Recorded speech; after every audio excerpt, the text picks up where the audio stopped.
So I'm in the gym getting my shots up, and I get the bleep. Mike Malone has been fired by the Denver Nuggets. And you know what? At this point, I didn't have to check if I was being sentelled. It was like, oh, okay, another one. Another shocking move in this NBA season. And it is the latest in a regular season a coach has ever been fired. Oh, yeah, and he's a championship coach who happens to have the current best player in the league on his roster. Another playoff team.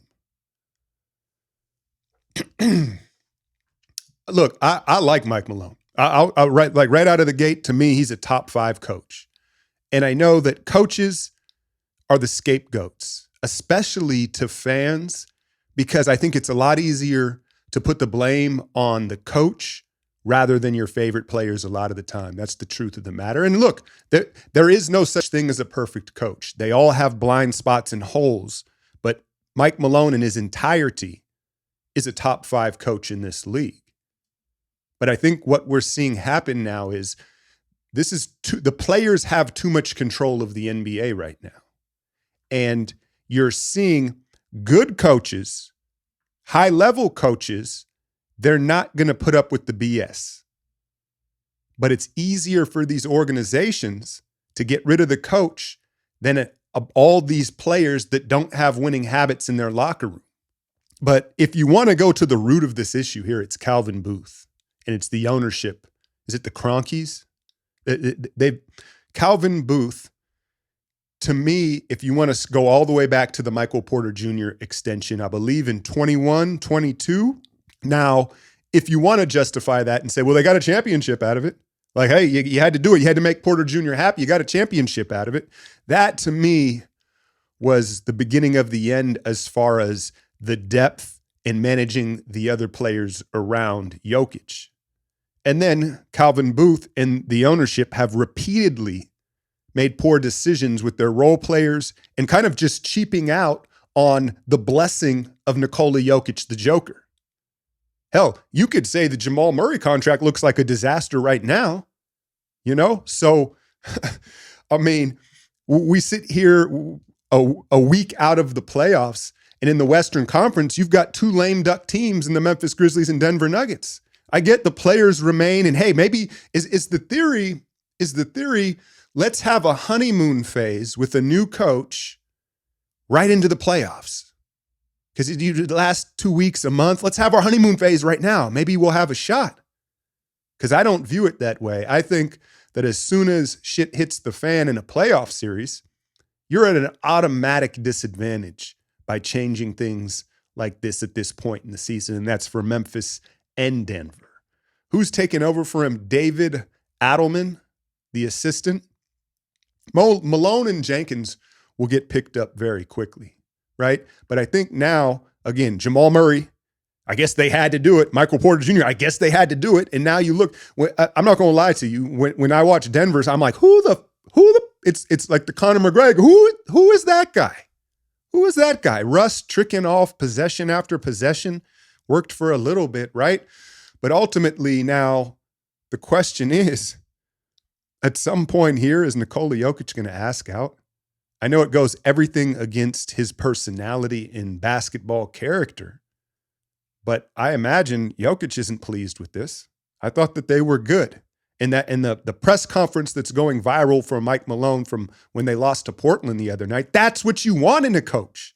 I'm not here to nurse these kids and make sure your feelings all right. He calls the team out as he should. That's what a good coach does. And you got these dudes that you have to pacify these guys that they just don't care enough. They don't have winning habits. And so you get the coach out because, well, we can't get rid of all these guys. Look at the culture you have built. And again, you go back at some point here, are we going to have the summer of Jokic? How crazy would that be? What type of bag would it cost to acquire the Joker? Well, I mean, the Lakers will probably get him, right? For Reeves and Bronny, 2 second rounders. No, it would be crazy. It would be crazy. But yeah, so I don't know. I'd imagine it would take Jokic longer to ask out. Like things would have to go more downhill. And the problem is he's so dominant and he's so good. He'll probably never allow Denver to get bad enough to where himself would say, all right, I got to get out of here. But maybe with their cheap ownership, Calvin Booth's out of there too. They just wiped everything out here, with 4 games to go in the regular season, and they're battling for their playoff lives. So you had Mike Brown early, right? Taylor Jenkins a few weeks ago, and now Mike Malone. So who's next on the Summer Jam screen of coaches? Is Kerr going to get the axe Sunday after the Clippers game? I know a lot of y'all would like that. I know, yeah.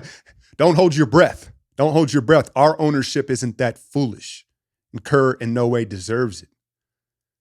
The 2 coaches that come to my mind, this first one may sound crazy, but Eric Spoelstra.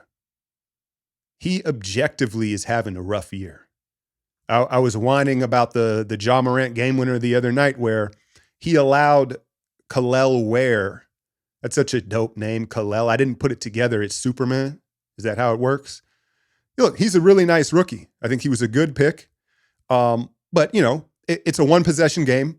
They're 1 possession on the clock. Memphis has the ball. Ja, they allow him to switch on to Ja as he dances to the restricted and gets to his signature floater with no help.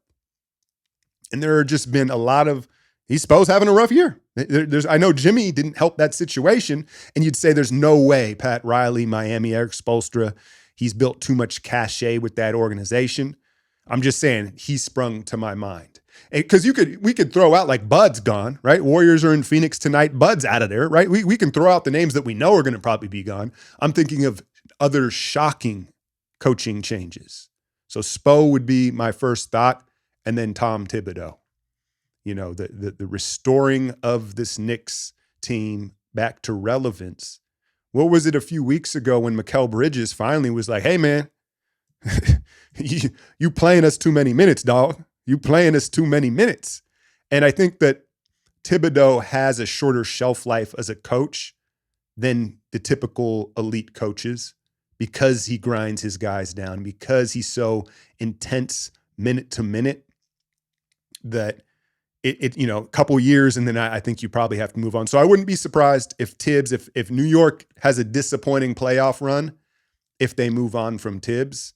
And then Spo, again, is a name, I know that's not likely, but at this point, anything goes. I wouldn't be surprised. Now, the Warriors are in Phoenix tonight against a Kevin Durant-less Suns team. Underdog.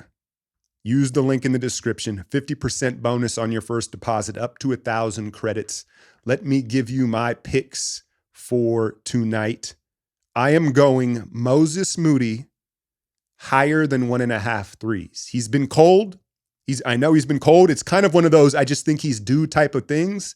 And I'm also hoping that the vets don't have to play down the stretch. No clutch minutes, so Mo gets plenty of minutes, plenty of opportunities, and I think he's due for the lid to come off the basket. And then I'm going to go Grayson Allen, who is low-key a Warrior killer. I'm going to go higher than 9.5 points for him. Those are my underdog picks. Again, support the channel. And Warriors, take care of business. No clutch minutes. Don't play with your food tonight. This team will roll over if you force them to. Don't give them any hope. Don't give them any energy, because you need the energy for tomorrow against San Antonio where, look, they rolled over. Was it a week ago? Was that like a Sunday? It was last Sunday where I was really surprised how little fight was in that Spurs team in San Antonio. Don't be surprised if they have a whole different attitude and vibe tomorrow on the back end of this back-to-back, trying to play spoiler. So take care of business in Phoenix tonight. Hit that like, share, and subscribe. I'm out, y'all.